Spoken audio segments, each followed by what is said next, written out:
Good evening. We're about a minute behind tonight. Welcome to the program. I'm Buddy Martin. This is the Buddy Martin Show on Meldon Law Monday. Standing by in the orange and blue room is Shane Matthews. He's en route from somewhere tonight, so we won't get his beautiful mug on the page except by photo.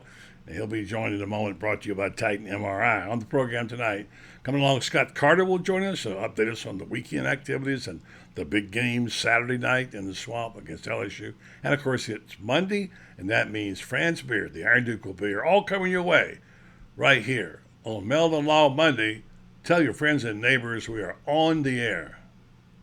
Yes, it's time again for Buddy Martin. Call him up and tell him what you're thinking. But be kind because he's doing the best he can. Better, stronger, faster. Mama says that alligators are ornery because they got all them teeth but no toothbrush. Hey, what if the voice calls while you're gone? Take a message. Bye. You ready, champ? I'm ready for this my whole life. I'm incapable of small talk.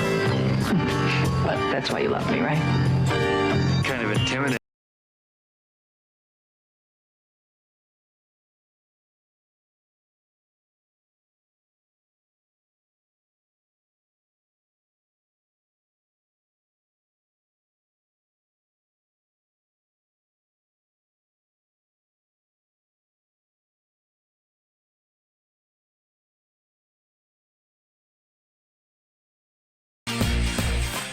Good evening and welcome to the program. It's playing in the background, so we're going to hear it twice. So stand by. We're going to go right to the orange and blue room hotline.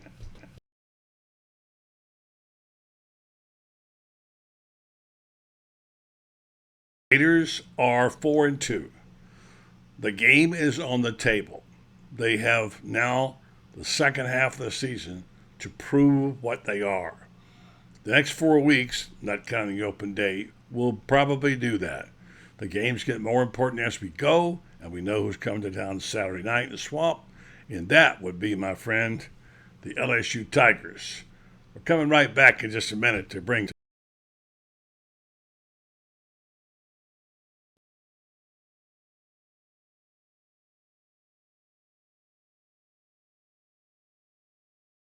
also his morning show. Titan MRI is worth a short drive to Gainesville, by the way. If you don't know about it, you should. Make it a point to find out. No insurance, no problem. You can pay cash or with your card. The same day scheduling is available. Start feeling better today. Titan MRI is North Central Florida's premier independent MRI facility. Come see why hundreds of patients are visiting our Gainesville location from Ocala, Marion County, the Villages. That's TitanMRI.com. You see the logo on the screen with the phone number. So good. Let's go right over to, before we get to our Meldon Law message, let's go to Shane Matthews, who will be there Saturday night on the call, doing the game. And Shane, it looks like the hard part of the schedule is coming up. Are you there, Shane? Hello, Shane. Can you hear me now? All right, now I got you, buddy. How you doing? Yeah, I think you had me on mute. Yeah, it's hard to believe we've already halfway through the schedule, and it goes by fast.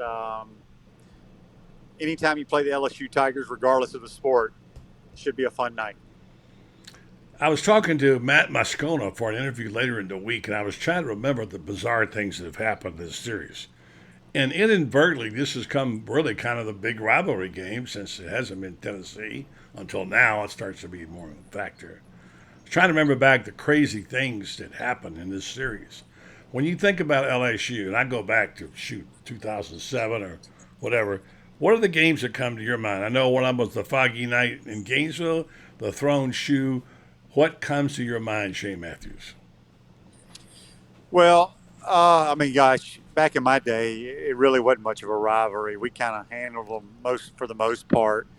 I mean, I think back to, I think one game. I think Joe Burrow's first year, he throws a pick six. We win in the Swamp. Hurricane game, I think it was, where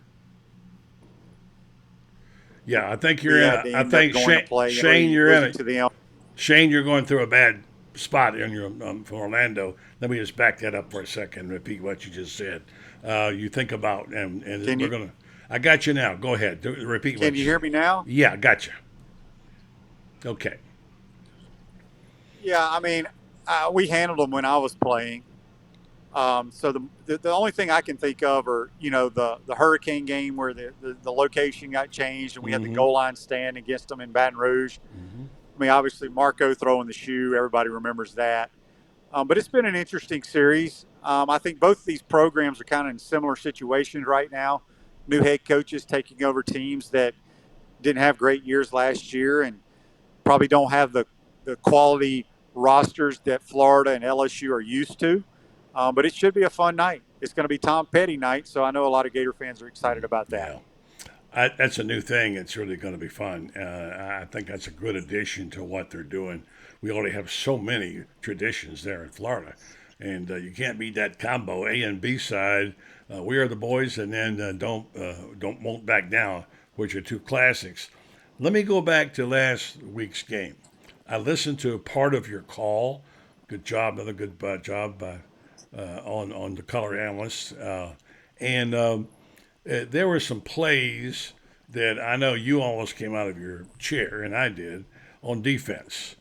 I'm trying to put this in the right perspective. It was a W. It was a win. They had the big plays and they needed them. They had a lot of chunk plays, all good. But the third down, I mean, let's be honest, there were times it was miserable. I mean, you go 3rd and 28, you can't give that up. And I heard your comments about it on the broadcast. What do you think's going wrong there? Obviously, there's some defensive issues, assignments, scheme, whatever. What do you think happened? Well, I don't think there's anything wrong with the scheme. I think when you have the percentages of converting anything 3rd and 12 plus are very, very low. They made a good throw on a corner route that we were a hair behind from knocking it down or intercepting it. They throw a flat route where they only threw the ball 4 yards past the line of scrimmage. We took a bad angle, and then the guy made a few Gators miss and got the first down. So I don't think there's any problem with the calls. I don't think there's any problem with the scheme. We just aren't making the plays. And I don't know if our players don't understand situational football. There's nothing wrong with them. That's why you play soft in 3rd and long, is for them to make the quarterback throw it underneath and rally and make a tackle. Yeah, but they didn't throw it underneath. A lot of times they completed a long pass. But anyway. Well, they only completed one. Out of all those, they only completed one long pass. And like I told you, we came close to knocking it down or intercepting, but you got to give the other team credit for making that play. But the other ones that they threw, buddy, they threw for 220 yards the entire game. And I think 107 of those yards, or maybe it was 160 of those yards, were yards after the catch, which is incredible when you think about it. That's tackling. Now, I don't want to go negative here because I really like this program. I like what they've done with infrastructure and players. And I must say that if you just take the players that Billy brought with him, my gosh, how could you do much better? Osiris is having an All-American year, Taurus. And certainly we know the running back stable is looking really good. And what we're seeing there production-wise. I was talking today to the guy in Baton Rouge. The irony of this whole thing, looking at Florida's seasonal stats and LSU's, you could almost reverse them. Florida is rushing for more yards than LSU. LSU is passing for more yards than Florida.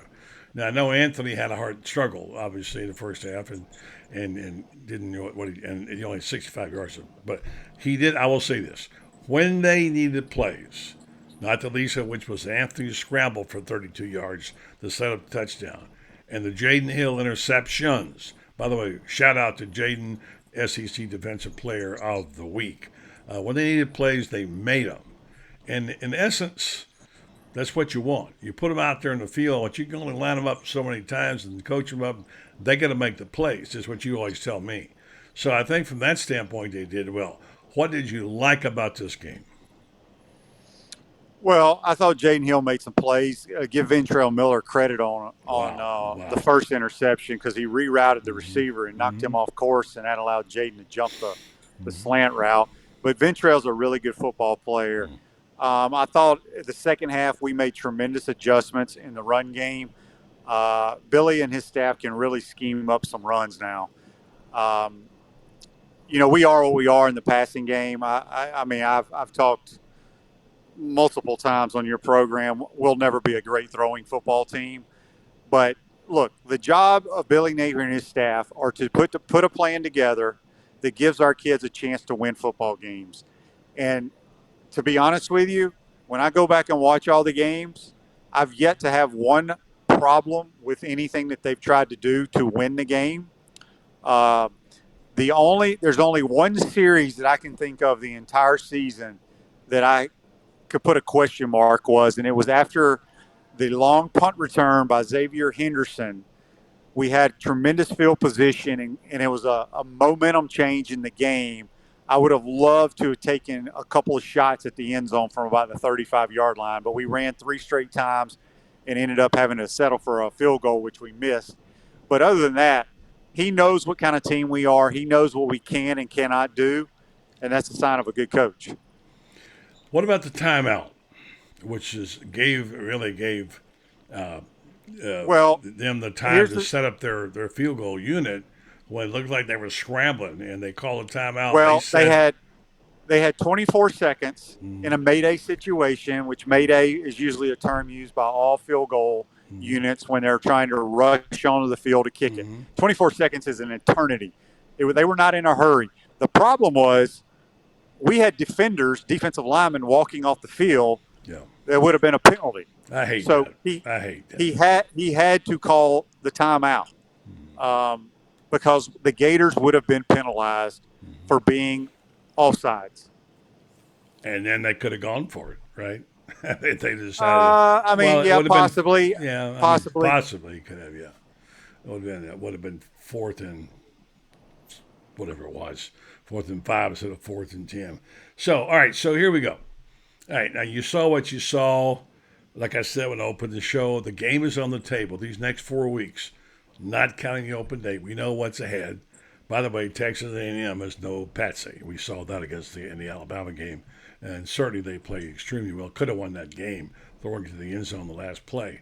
And then, of course, there's Georgia.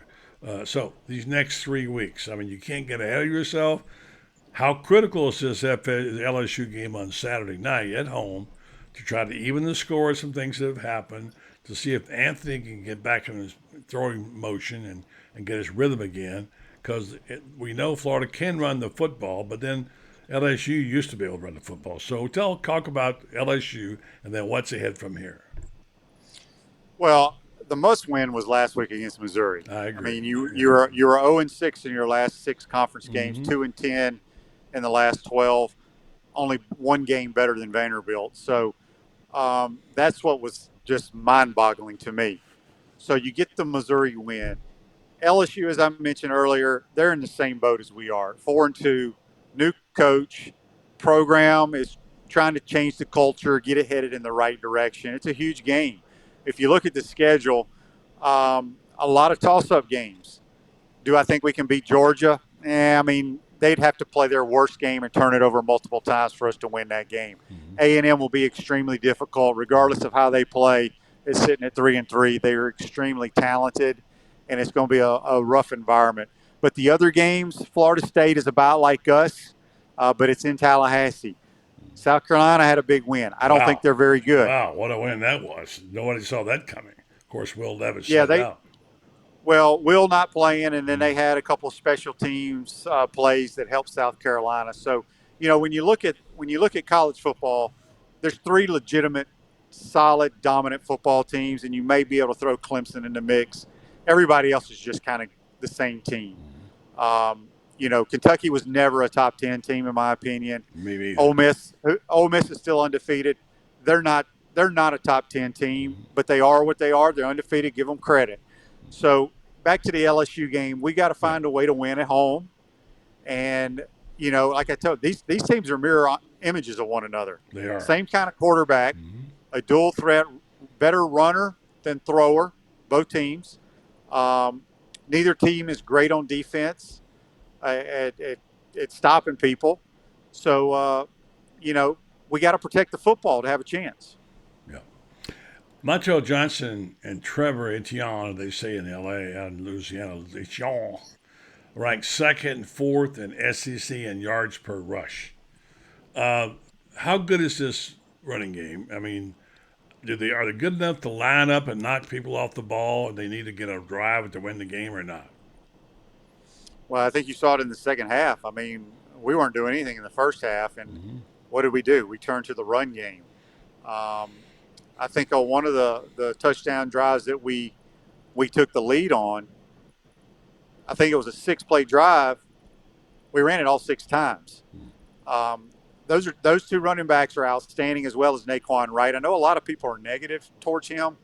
He is the smartest, probably, football player that we have on offense. And he does so many of the little things that you can't teach. He does a lot of things to help our quarterback out as well. You're talking about Naquan, right? Yes, Naquan Wright. Okay. So we have a tremendous group of running backs, and Rob Sell and his other staff of offensive line coaches do a phenomenal job in the run game. Yeah, and there's no doubt about that. Now, as we look at the schedule, what did we say before the season started? What would be a really, really good year for Florida? Oh, I said if they won 8 games, he could We be both like said in the line of a coach of the year. Right. And I'm even at 7. I'm the Right. same. I feel the same way. Yeah. All right. So now he's got 4, and he's got some tough games. But are there 4 winnable games left on the schedule? The back half. Well, Vanderbilt. We got to beat Vanderbilt. Vanderbilt and Florida State, maybe. Well, Florida, right? Florida, to better. me, Yeah. To me, when you look at the schedule, out of the remaining 6 games, I think 4 of them are toss-ups. 4 of them are coin flips. I think there's one guaranteed. No, I'm sorry. There's 3 toss-ups. One guaranteed win with Vanderbilt.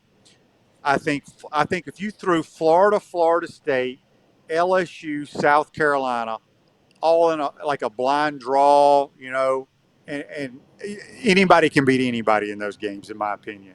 I think Georgia is better than we are, but like I said, crazy things can happen. I think A&M's better than we are, regardless. They're sitting at 3-3. They're still a pretty good football team. Not great because they have issues at quarterback, but I still think they're a good football team. They're beatable, but they're very good. Well, they are beatable. I would feel better if we were playing them at home and not right, there. Exactly. I think that's why I favor them too as well. So they're looking like they're going to be at least a 7-win team. The 8th one may be a little harder to get. So, but remember, how much better will this team get, and can it get, and how much better can the defense play on 3rd down? How much better can Anthony play when he's throwing the football, and what have you? And let's look at the players that they've got who had to overcome injury to make plays in this game. I mean, Anthony went off the field with a gimp ankle, and made that play that set up the touchdown, the go-ahead touchdown when he scrambled. And that was an impromptu play that he made. And then you've got the 2 interceptions by Jaden Hill, SEC Defensive Player of the Week. Huge plays. This is a defense that's got to take the ball away, and did that. If they can do that, even thinking about the huge chunks of yardage, and Anthony cannot throw picks and not turn it over, they have a shot in every game. Even in Georgia, they have a shot. And they should win 3 more games and maybe 4. That's how I would say it. Do you disagree? What do you think? Well, I mean, for us to win games, we need turnovers, but we can't turn the ball over. I mean, the turnover margin was equal 2-2 in this past game. Defensively, like I said, we gave up a lot of 3rd and longs, but I had no problem with what we were doing schematically. We just didn't get it done as football players. And they've got to learn from that somehow to not allow that to happen anymore. I mean, people are all over Todd Grantham and stuff, but Patrick Toney knows what he's doing. And we just got to take better angles know the down and distance, understand football, understand that let them throw the football underneath, take the proper angle, and gain tackle and force a punt and not let them convert on those long yardage situations. Tell me what you said earlier this year when we talked about when you talked to Will Muschamp before the season started. The subject came up of Patrick Toney. What did he say? Well, I didn't even bring it up. He just said, man, y'all got a really good dude that's going to be on the defense side of the ball. He knows what he's doing. And I agree 100% with that. You know, I don't know if I said it when I was speaking tonight, if I said it on your show already, buddy. These coaches know what they're doing. They're they're a good group. And I think Gator fans need to realize they have issues with the quote bend but don't break defense. But let me tell you something. It gives us the best chance of winning. And that's the bottom line. We don't have the horses to do everything they possibly want to do. And if you have to drive the length of the field to get points, usually something bad happens. The percentages are against you. And it happened the other day. I mean, the biggest play in the game Saturday was a bad snap over Brady Cook's head. There would have been a 25-yard loss at minimum. He makes an unbelievable play, scooping it up, and rolls right and throws it away. Yeah. And 3 plays later, they score, I think, a tying touchdown. That was an amazing play. I mean, that kid has got guts, I'm going to tell you. That kid, let me tell you something. He is a really good football player, and he may never play well again, but what I saw Saturday, I was extremely impressed. But the bottom line is fans need to understand the other team has coaches, and they have good players too, and they're going to make plays. Yeah. But we are what we are. We're 4-2. I mean, I'm ecstatic. We're 4-2. Quite honestly. Yeah. Yeah. If you had your choice, you'd rather see them beat Kentucky and lose to Utah, but that's the way it goes because this thing is wide open. Kentucky losing a game we didn't expect. Well, Shane, it's the second half of the season in the SEC, and all things are possible. We've seen this movie before. There will be upsets. There will be teams that lose aren't supposed to, and teams that win. So that's what makes it so good playing in the SEC, Shane. Yeah, I mean it's it's a 2-horse race right now in the East. Tennessee and Georgia. I think Tennessee loses this week if Bryce Young plays. If he doesn't, Tennessee will win. Alabama can't beat Tennessee if that other kid plays quarterback. Hendon Hooker is something else. By the way, as we go out, half the starting quarterbacks in the SEC are out. Really? Yeah, half. So starting quarterback. So there you go. Stuff happens when you get people hurt, and that's why it's the black and blue league at the ground and pound takes a toll. Shane Matthews, tomorrow morning on the program, he's got some outstanding guests. I'm not sure who will be on Pot Up with Matthews. Who you got tomorrow, Shane? I got Buddy Martin. And then I got Matt Marshall from the Orlando Sentinel, who covers all of college football. So we have him on every now and then, and we're going to have him on tomorrow after you. Very good. Thank you, Shane. Thanks for jumping on tonight when you were busy. Keep up the good work out of the booth. We appreciate it very much. All right?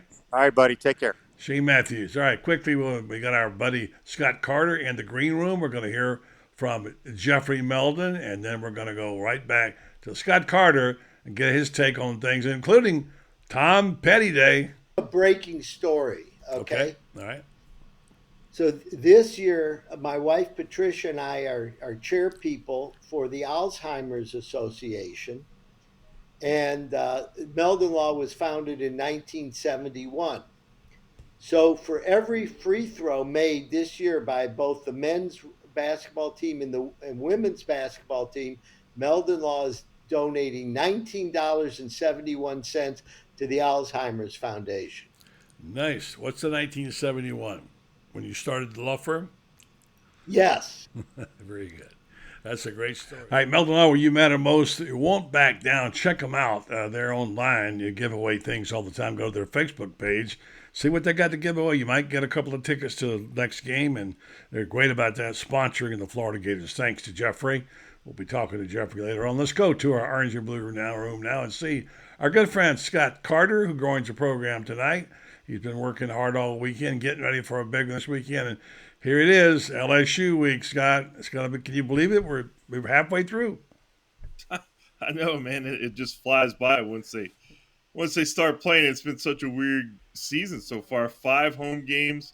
This will be number 6 in 7 games. So it's just one of those quirky scheduling deals where, it's been home a lot. So, and then a bye week, which I'm ready for. But yeah, before that, buddy, LSU. And I mean, I don't know. LSU, Florida is right there.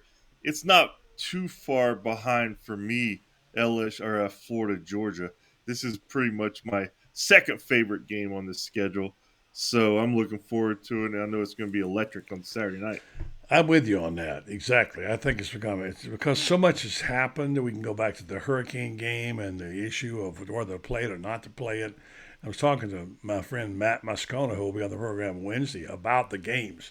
And I kind of got them all mixed up because there's so many of them. I go back to the 2007 game, which is so great, in Baton Rouge, one of the great games I've ever seen. And, of course, LSU won a national championship in the game. It could have gone the other way. We've had drop balls. We've had going for it on fourth down. We've had crazy stuff, throwing shoes. I was thinking today about trying to remember. My memory was foggy because I remember the foggy night, and I was thinking that was last year.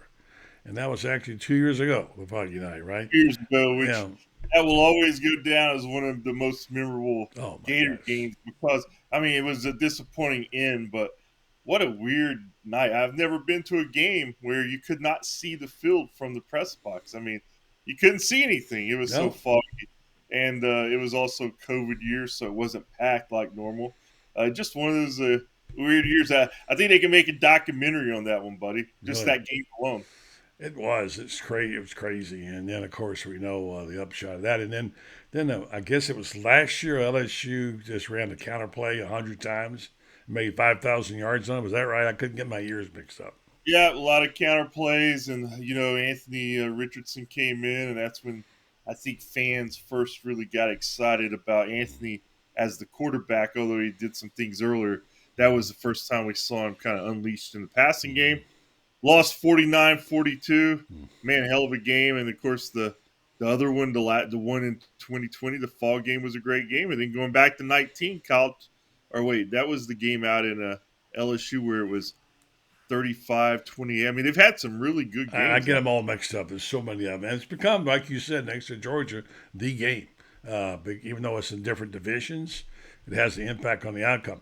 Well, it's funny. LSU is a passing team. If you look at the stats, Florida is a running team. Numbers coming across today, how well the numbers are for the Florida running game, which we saw on display. Montrell Johnson and Trevor Etienne ranked second and fourth in SEC in yards rushing. That's not something you normally see from Florida. And this is their bread and butter when they need it, especially when the passes are not being completed. So, I mean, you can't say enough about the offensive line, which is the strength of this team. Osiris Torrance is one. There are others that played well on the offensive line. I don't want to slight the others. And, man, that Swiss cheese defense on third down just about gave people heart attacks, man, of making those 3rd and 28s and 3rd and 16s, whatever. But I'm telling you, I said on my show Sunday, Orange and Blue Bloods, they ought to get Shands Cardiac Unit the sponsor of this program because it was a nerve wracker on Saturday. Yeah, I mean, they really all have been kind of that way, except the Eastern Washington game. And it's not ideal, but it certainly makes it entertaining. And, they're going to have to get some of the stuff cleaned up in the defense. I mean, Billy Napier knows that. But, again, I don't know if they will or not, buddy. I just kind of think that's what Shane said. That's kind of who they are with their personnel. Billy Napier tonight earlier today at his press conference. I mean, he said it's really a combination of things. It's not really something you can point at and say we have to clean that. It's been tackling, it's been some communication, it's been some calls, it's been some coverage lapses. So there's just a lot that's going into that. You hope that they show improvement there, but I think this team's 4-2 at midseason. That's about where I kind of expect, and I think if they could go 4-2 the rest of the way and finish 8-4, I think it's a good year. Really good year. Surprises, but I just think with this roster and this talent, they're close to maximizing what they have, and I think they will get better as the season progresses. But this isn't going to be suddenly the '08 or '06 Gators. But I think they can have a good season for Billy Napier in his first year. And anytime you can beat LSU, if that's the case on Saturday, that's a huge win for them. And on paper, you like the Gators in this one. I mean, they got some advantages, but I think it goes all back to what you said, buddy, in your little intro there. This is a running team. Let's go ahead and just say that. Yeah, right. They're going to win by running the ball, and I think they're starting to figure that out. Are they going to need Anthony Richardson to make some plays? Of course, but they're going to win running the ball. Yeah, for sure. All right, Scott, I got a couple little questions for you here before we let you go. I'm going to make you work a little bit. This is interesting stuff. If I said to you, in the SEC, who had the most full-time coaches since 2000, which schools, I wonder if you could even get two of them. You're talking about head coaches. Head coaches, most head coaches since 2000. In the SEC, well, now, I didn't count these. I took it off a tweet, so I'm just assuming they're accurate. But anyway. Boy, I mean, I'll go with one of the schools like Mississippi. No, they're not going to be not in there. Nope. Maybe Ole Miss. Nope. Huh. I was going to say Tennessee, but Fulmer was there for about 8 years. Tennessee is one of them. There's six coaches in Tennessee. Tennessee is 6, and the next one would be Florida, I guess. With 7. Yeah. So I mean, that just shows you. That's when you think about it that way, that is hard to believe. 7, and then you look at here's what's odd. Then you got 4. These teams have had 4. Auburn, Alabama, and LSU have all had 4. And as Scott pointed out today, they've won 3. They've won national championship at LSU with 3 different coaches, all who were gone. That is impressive. Yeah. And I'll say the guy who Alabama hired, the 4th guy they hired, he's done pretty well. Yeah, I'd say he's done pretty well. And then Georgia's had 3, by the way. So I thought that was interesting. And the guy said the comment was, if you lose the SEC, you lose your job no matter where you work. And that's pretty much true. So, yeah. So as we set the scene for Saturday night, a night game in the Swamp, I believe you mentioned who was calling the game, Tessitore and that bunch of and McElroy, etc. They'll be here. It's going to have a big game feel to it, even though it's not. They're not 2 ranked teams. They're bigger games, but it has a big game feel to it. Well, I think just from the fact it's one of the SEC's premier rivalries, and this game matters a lot to both programs. You've got 2 first-year head coaches trying to establish their programs in Billy Napier and Brian Kelly. First time that these 2 guys have met head-to-head. Obviously, Florida's at home. Brian Kelly, they're going to be fired up after getting thumped at home by Tennessee. So they're going to try to come in and spoil the Gators tonight. So there's a lot of storylines around it. But the thing that I'm kind of pumped, obviously, the sideshow is, Tom Petty night. And you're like, what does we're all kind of used to now the tradition of the I won't back down at the end of the 3rd quarter and everybody getting their iPhones out and lighting it up. I mean, it's going to be electric in there. I'm going to talk to his daughter and brother tomorrow. Oh, that'll be good for your FloridaGators.com story. Yeah, just to get their thoughts on it. Yeah. And I'm looking forward to seeing what they say, just what they think about, how this has blossomed into this really a cool tradition, kind of out of nowhere. I mean, it's obviously built right around at the time of his passing back in 2017. And it's grown from there. And it's just been cool to see. So I'm excited just to be in that environment, man. No. Scott, before I let you go, I will say we got to give credit where it's credit's due. We complain about a couple of things. We're complaining about the fact that the 3rd down defense was Swiss cheese. But I will say this, 1 penalty. Much more efficient they have been. That part is working. The running game, working. You can take off things that are working. And so I think you have to, and Billy said it right. It was I know it's a cliche, team victory. Got just enough from the defense and just enough from the offense in the second half to make it all work. Gators are now obviously got their first SEC win. Billy drinks champagne for a day or so, and it's time to move on. Saturday night in the Swamp, the LSU Tigers coming to town. Yeah, and they're going to try to get another one of those team wins, and they'll take them. One thing I can tell you about this team, just being around the inside some, I mean, I've seen bad chemistry and I've seen good chemistry. I really like the chemistry right now. I think they're headed in the right direction there. It all starts with Napier. I think the guys enjoy playing for him. I really do. And I know he doesn't have as deep of a roster as he will.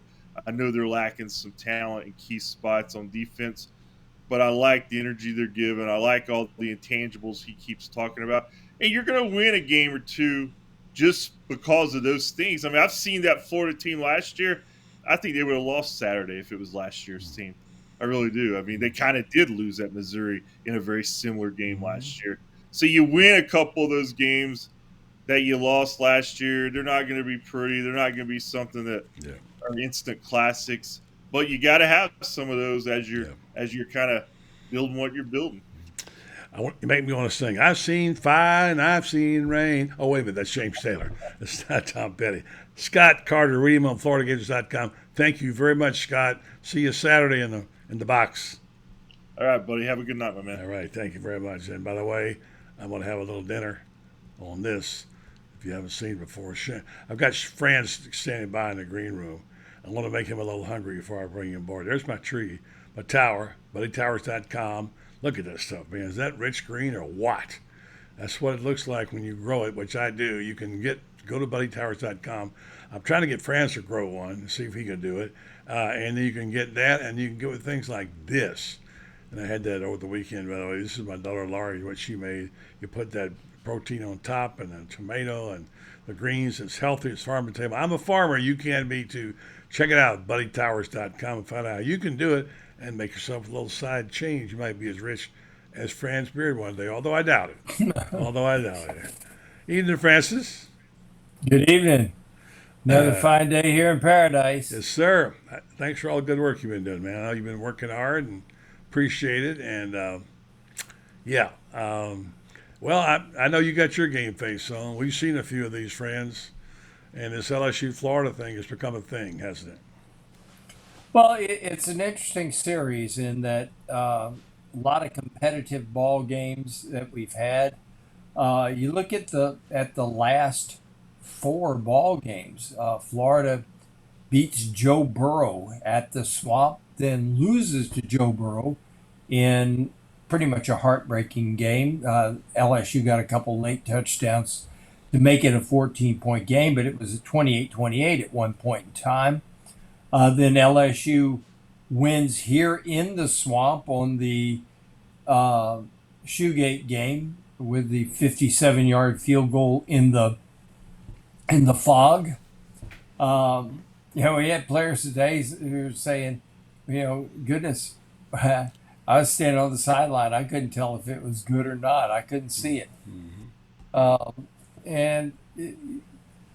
Then last year we go there and we lose by 7 there. So we've lost 3 in a row, but the last 4 ball games have all been just down to the wire type of ball games. So should be interesting. I think Florida is being generously placed as a 3.5-point favorite here. I was a little bit surprised by that. But I guess they're going based on the fact that the Gators played so well against Tennessee and LSU played so poorly against Tennessee. Yeah, Tennessee played so well. I mean, that guy Hendon Hooker. I got to tell you, they're well coached. They're really well coached. They're fun to watch. And they're going to be there. And I'm not going to be shocked if they knock off Alabama. I'm really not. Because they can move the football. And, boy, what did we see on Saturday night, friends? Late night, here's Alabama could lose that game, and A&M throwing for the touchdown down to the 2-yard line and didn't make it. But boy, we were wrong about that. We thought Jimbo was going to get whacked. Well, here's the thing: is even though Jimbo is being given credit for almost winning the game, Alabama, with those 3 turnovers, gave up 21 points. Texas A&M scored 17 of its 20 points off of those turnovers. So you take that, it should have been a blowout, even so, even with Jalen Milroe there. Alabama did some things that Alabama just doesn't normally do at all. And I got to tell you what, I watched that game and I hear all the Aggies saying, well, look how close we are. I don't think they're very close at all. I did not come away with that game, a tenth of as impressed with Texas A&M as some folks are. And it has nothing to do with disliking Jimbo or anything like that. It's just I don't see it, buddy. Alabama just played rotten football. They turned it over 4 times. Well, they said they didn't have their quarterback, and Jimbo said I didn't have mine either. Well, that's a lie. Not really accurate. True, but not accurate. It's a lie because it's a flat out not inaccurate. That's a flat out lie. This is the guy who was his starting quarterback last year. Yeah. This is the guy. But he wasn't the quarterback who's been starting recently. I get it. I know he's fudging it. It's a lie. Yeah. It's not fudging. It's a flat out lie. Why are you so harsh, friends? You used to be a nice guy. I'm just telling the truth, Bud Light. Yeah. All right. So here's the deal. I got a quiz for you. You were at the press conference today. You're going to tell us what went on. Here was my favorite revelation out of the press conference today. All right. I can't say his last name. I just say Princely. All right. Human Milan, whatever. You don't know either. You can't say. Listen. Milan. I can say it perfectly. Milan. Okay. All right. So he was asked the question by his name, Princely. It's Nigerian. We kind of knew that. And the question was, Princely is royalty. He said, my dad did that. I have 4 brothers. And he named them. Can you name those brothers? I thought they were pretty cool. Well, his youngest one's Princeton, and then the one below him is Prince Will, and then I think the first one is Prince. Princely, Prince Will, and Princeton. Very good, sir. You paid attention. Sounds like George Foreman to me. They're all named George. But we'll see. Maybe there'll be more whatever the names are here. Milan. Yeah, whatever. Those let you pronounce it. All right, so one other quick anecdote before we get back to the press conference today. How many different ways can Dameon Pierce embarrass Dan Mullen? Today, unbelievable. 17 missed tackles on that run against the Jaguars. The most Pro Football Focus has ever recorded in a single game. Most ever. And this guy couldn't get on the field, Florida. What is wrong with that picture? Well, the 20-yard run that set up his touchdown run, which his touchdown run was a pretty tough run too. I mean, it may have been 1 yard, but you watch how he powers his way into that end zone. You know what blows my mind about it is during his 4 years here, Florida had no better ambassador than Dameon Pierce. Great kid, great attitude. Always had positive things to say, very well spoken, graduated here in 4 years. You couldn't have asked for a better ambassador. And yet, here he is, 1,800 yards in his career. The way he's running the ball in the NFL, he may wind up with 1,800 yards this year as a rookie. Wow. I guarantee you one thing: he's gonna wind up with 1,000+ yards. He in 5 games now, buddy, 412 yards. He's 4th in the NFL in rushing. Wow! And he just, last week, did you see the run last week? Last week he run 75 yards for a touchdown. Every week there's another highlight. This guy, and he can't play for Dan Mullen. Hey. Yeah, well. See, here's the thing I've heard, and you may have to ask somebody who's there at practice every day and stuff like that. But I heard, and I trust the guy I talked to, that Mullen just was in charge of calling the plays, and the running backs coach, Greg Knox, is the guy that was in charge of the rotation. Yeah, Mullen just worried about his own specialty. He didn't worry about the rest of it. And all I got to say is, pox on Dan Mullen for not recognizing what was going on, and a double pox on Greg Knox for not being smart enough to know that he had a guy who's a stud. This guy could have led the SEC in rushing. No my granddaughter could have figured that out by watching it. Anybody could have figured that out, and yet he act like it didn't happen. Well, it blows my mind, and Mine too.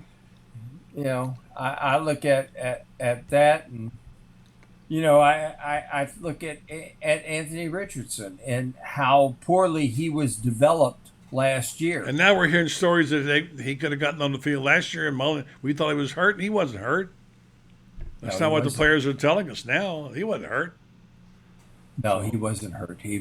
Dan Mullen was determined to play his guy, to show that he could take a square peg and fit it in a round hole, and it would work.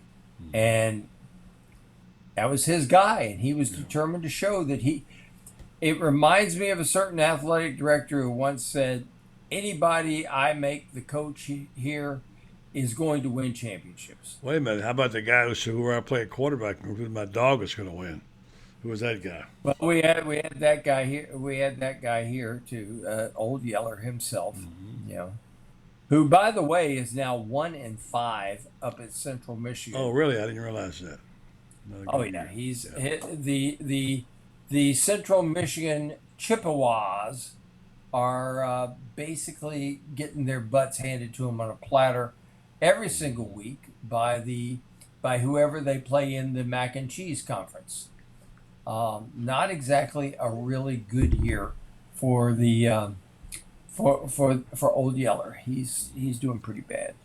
All right, Francis, I want you to take me a couple places here now I want you to think about what you saw, what you seen in basketball, just a quick glimpse.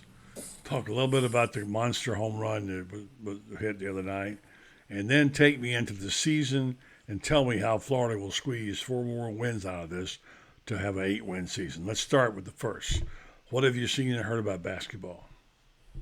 Well, I was there today watching practice, and Alex Fudge had an absolutely spectacular practice, especially on the defensive end. He was tremendous. You put him and Castleton in the game at the same time, and Florida is going to block an awful lot of shots. Castleton is the one indispensable piece they have, but Alex Fudge may be pretty close to it. So is Kyle Lofton, although he's been hurt a bit. I call Trey Bonham area code because he shoots from another area code, and all it does is go in. But I think he's as quick as Casey Hill, maybe even quicker than Casey. Super, super competitive kid. It's a good-looking ball club. The key is going to be keeping Castleton healthy. Because if Colin goes down, they don't have that big guy that can score and rebound and block shots the way he does. Jason Jatobo will do a nice job, but Jason's not Colin Castleton. It's going to be a really good basketball team, buddy. The reason they're going to be so good is because Todd's got a lot of interchangeable parts now. He's got Castleton's not interchangeable, but at the other 4 positions, he's got guys that he can just float in and out and create mismatches at every single one of them. It's going to be an interesting year. I think what I see right now is a team that's going to win 20, and if with a little bit of luck here and there in some close games, could win 23, 24 games at least. All right. How about the monster home run? Well, that was yesterday. Wyatt Langford, at the first day of practice, they had a scrimmage. Last at bat, 8th inning, he gets a fastball from Blake Purnell, and he puts that sucker into orbit. 415 feet distance, left the bat at 103 miles an hour. And that's not even the hardest ball he hit all day. He had one earlier. He hit an absolute bullet straight up the middle that Ty Robertson caught I mean, not Ty Robertson, Michael Robertson caught. But that one was 111 miles an hour off the bat. That was an absolute bullet. Pitchers, Brandon Sproat and Hudson Waldrop. Hudson Waldrop is the All-American transfer from Southern Miss. Both of them heating up at 95, 96 miles an hour. Then they bring in this freshman, Jake Clemente. And all he did was throw 93, 94, 95 all the time he was in there. Good-looking bunch of kids. Of course, it's just fall. You got a long way to go. But the depth in the pitching staff is the thing that this team has, the depth in the pitching staff they haven't had since 2017. All right. You got guys who are going to be doing midweek who are going to be high draft picks. Yeah, interesting. We'll follow it closely. And by the way, I want to just take a break and tell them about Red Star, and I want you to come back and set the scene for me. Look at the schedule. Get the schedule in front of you on the Florida Gators, and tell me what it looks like from Saturday on, because this is the second half of the season when strange things happen. Like I said earlier, half the starting quarterbacks in the SEC are out. Stuff happens. There's residual impact on the bodies of these players. You cannot play that kind of football and not have it take a toll on you. Who will be last man standing? What's going to happen? And what kind of upsets we got coming? I want you to tell me if there's a way and you can see Florida getting any better than 3 more wins, which would give them 7. The Vegas line was 7 out. Meanwhile, I'm going to tell you, you see the green M up there. I'll be sure to remind you folks that our friends over at Main Street Community Bank are there for you. It's my bank. I highly recommend you go downtown North Magnolia and check them out. They're an independent, FDIC insured, locally operated bank, full service, and I love calling them up and we want to get an answer and getting someone to pick up the phone and tell me what I need to do to fix something in my account. They had a brand new office downtown Ocala, North Magnolia, Main Street Community Bank of Ocala. Giving us our middle name. They are sponsors of the Orange and Blue Room, even though they have a green M there. And finally, Red Star Medical Research. My friends at Red Star have been very supportive of France and I all these years and what we do here, and we do appreciate that. And they have been very kind and generous to us. And I want to just remind you who they are, because they're members of our community that take care of us by trying to find out what's the best treatment for our ailments. Superior Medical Research Facility, with a proven reputation as a high-quality, patient-centered clinical research facility, Red Star Medical Research brings cutting-edge technology and clinical research trials to Ocala in areas such as Alzheimer's disease, psoriasis, osteoarthritis, migraine, and fibromyalgia, along with many other conditions that affect our community. Since their inception in 1998, Red Star has participated in more than 700 clinical trials. Call them up and find out how you can get involved. You can be one of the subjects if you'd like to. They'll compensate you for time and travel. If you qualify, you must be between ages of 18 and 75 for most things. Telephone number is 352-629-5800. That's 352-629-5800, or go to redstar.net. Red Star Medical Research, seeking tomorrow's answers for the health questions of today. Francis Beard, tell us what we can see down the road. What's coming up for this Florida Gator football team? No, they're going to win 4 more ball games. The question is, are they going to win 5? They're going to win 4 more. I don't think you got to worry about that. I think they're going to win.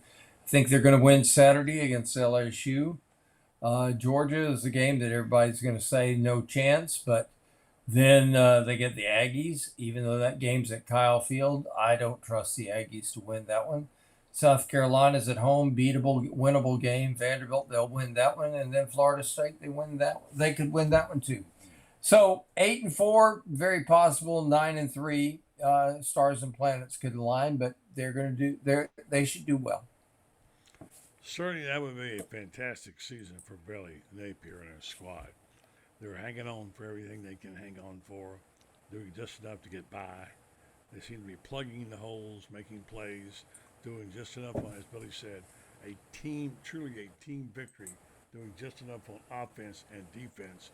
What's the most encouraging thing that you saw, friends? Well, I like the way they got after the quarterback there in the fourth quarter. I thought that was the best I thought that was the best I've seen them do at setting the edge. And finally we saw that happen. They really did a good job getting after the quarterback. 3 of the 4 sacks were in the fourth quarter. Ton of tackles for loss in that game. 13 tackles for loss to go with 4 sacks and 2 turnovers. You do that, you're going to win a lot of football games, buddy. They're getting there. Are they? They're not there yet. And Billy would be the first one to tell you about it. But as I just wrote a story I just put up on GatorBait, as he said today, we're getting there. And he's right. They are. They're going to find the consistency. He's got to get a better effort out of his offense, and by that, I hate to put it all on the shoulders of one guy, but Anthony's got to play better. Anthony has got to play better. He has got to make better decisions. He's got to run the ball a little bit more. He's got to make good throws. That throw he made to Ricky Pearsall, what an absolute dart that was. And this is what he's capable of doing if he'll get outside the box and if he won't hesitate. And that's the whole key, is he's got to stop hesitating when he gets outside the box or even when he's in the pocket. He's got opportunities to run, and he's got to understand sometimes that 4 yards positive running the ball and you can slide is better than an incomplete pass or taking a sack. Yes, it does work out that way for sure. And well, I'm impressed that he did what he had to do when he did it and wound up. Who would have thought those kind of numbers? If I said to you, "All right, 66 yards in passing, who wins this game?"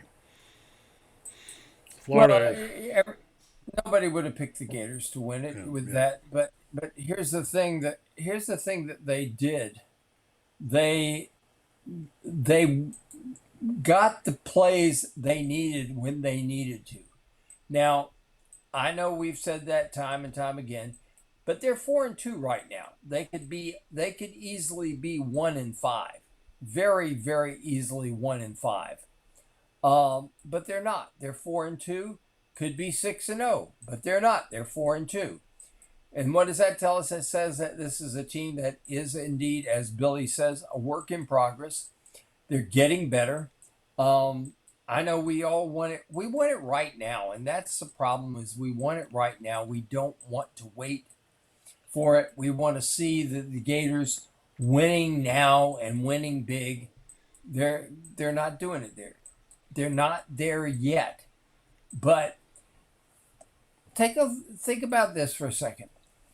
There's LSU with Brian Kelly, who's won national championships at the Division II level, had an unbeaten team until, that he left behind at Cincinnati, went to the playoff a 3 times at Notre Dame, and he's being paid, $47 bazillion a year to come there to LSU, and he's at home. LSU fans are embarrassed about what happened to this. They don't like him. They were down. Yeah, they don't like him to begin with. They like him less now. They will tolerate him if he wins. But you want to talk about a guy that has a bunch of proving to do. He's got a bunch of proving to do, at least to their fan base. Scott Woodward probably doesn't feel that way because he's the one that wrote up that great big contract for him. But I like the future of Florida football. I like it a lot better than I do the future of LSU football under Brian Kelly. Well said, Francis Beard. You agree with GatorBait like all of us do. Thoughts of the day are among the most popular things we have. Have a good week, Francis. We'll talk to you again on Thursday on Gator Collective Corner with you and I and Ben Troop. Take care, my friend. All right, Francis Beard bringing it to us. Have a good night, folks. Thanks to our sponsors and our guests. We're back tomorrow night.